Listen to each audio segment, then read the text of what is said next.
distinguished members of the Judiciary Committee.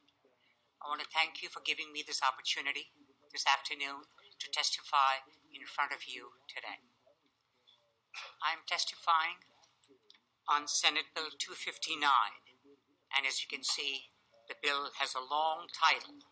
But essentially, what this bill does is shrinks the drug-free zones, whether it be in schools, daycare centers, and public housing projects.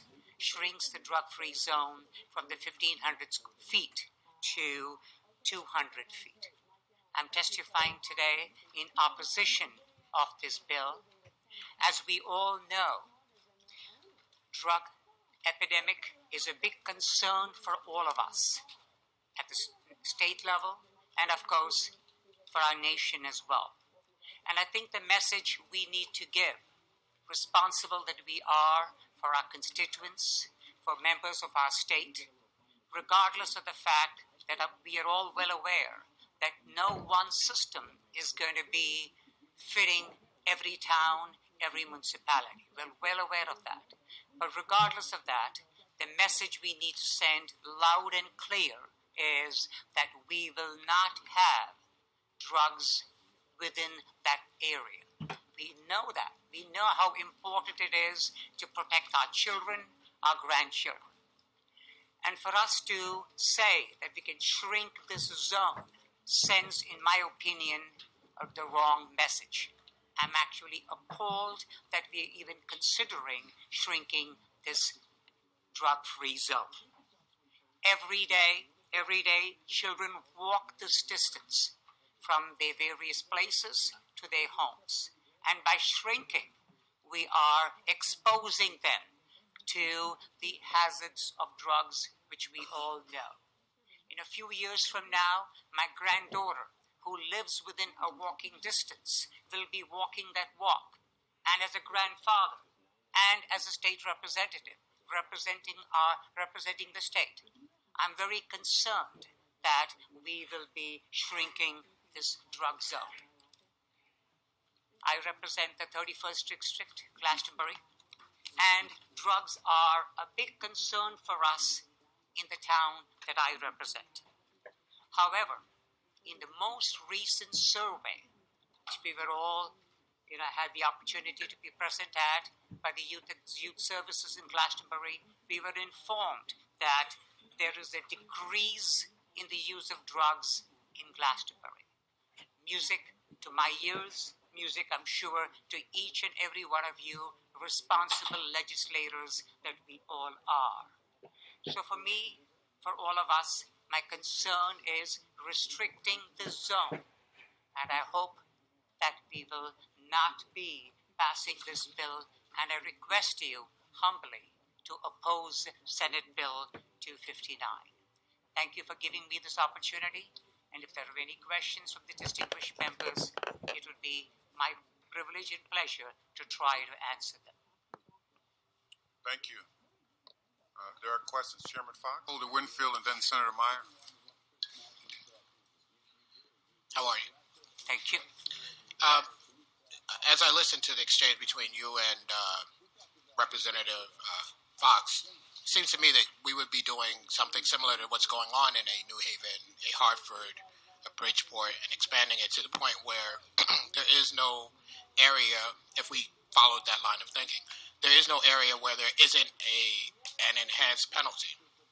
And if we believe that the enhanced penalty doesn't just give a penalty, but it also is something that causes someone to think about what's going on and perhaps not deal to young people, if there is no enhanced penalty, why would I stay away from young people? Thank you very much, Senator Holder-Winfield, and congratulations to you on your being a senator now. The enhanced penalty should be there, no question about that at all. And the concern is that this enhanced penalty should not have a reduction in the zone and should be present regardless of where this happens. Let me try to ask my question a different way. Do you believe that the enhanced penalty has anything to do with keeping drug dealers away from young people? I definitely believe in that. So, in order for this to work, you need an enhanced penalty. Right. If I'm a drug dealer, and I think we both would agree, whether we like it or not, there will be drug dealers. If I might want to target young people and there is no enhanced penalty, because if you make the penalty no matter where you are, there is no actual enhanced penalty, why would I stay away from young people?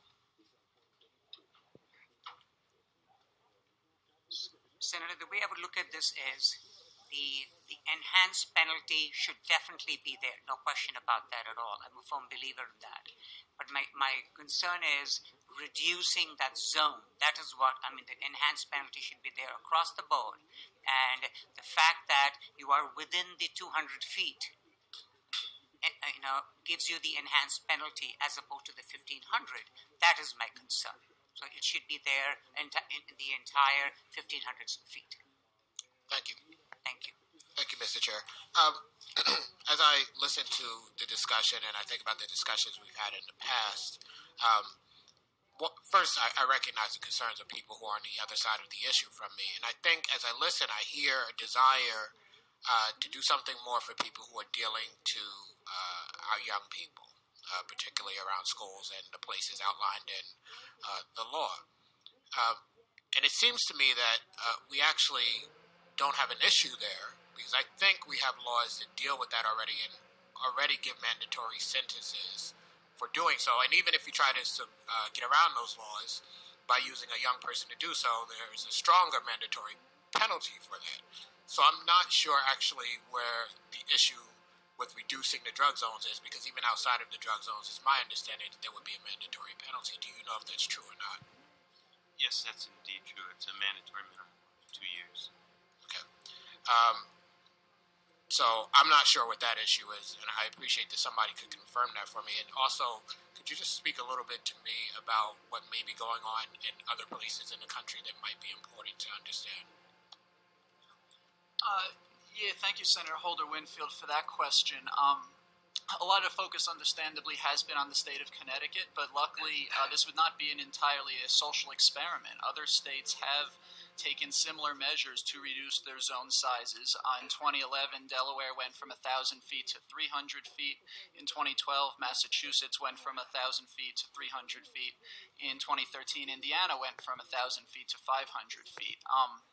While there's not solid academic evidence as to the final results of this policy, well, if the intent is to protect our children and we have enhanced penalties for people who do this or try to sell to our kids outside of these drug-free zones, and why really have these drug-free zones, or let's certainly diminish it.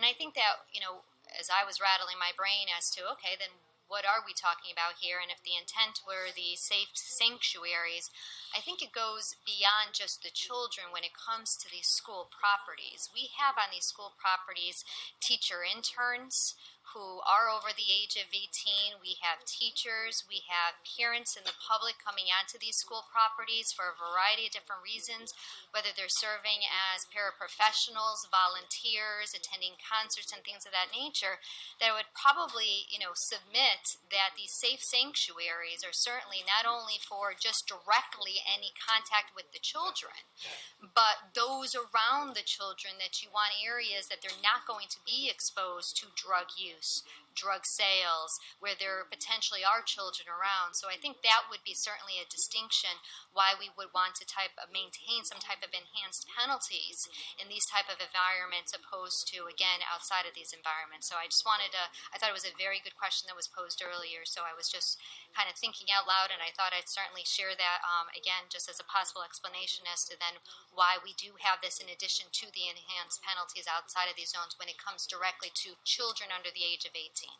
So thank you again, Mr. Chairman, for the opportunity. You're welcome. Representative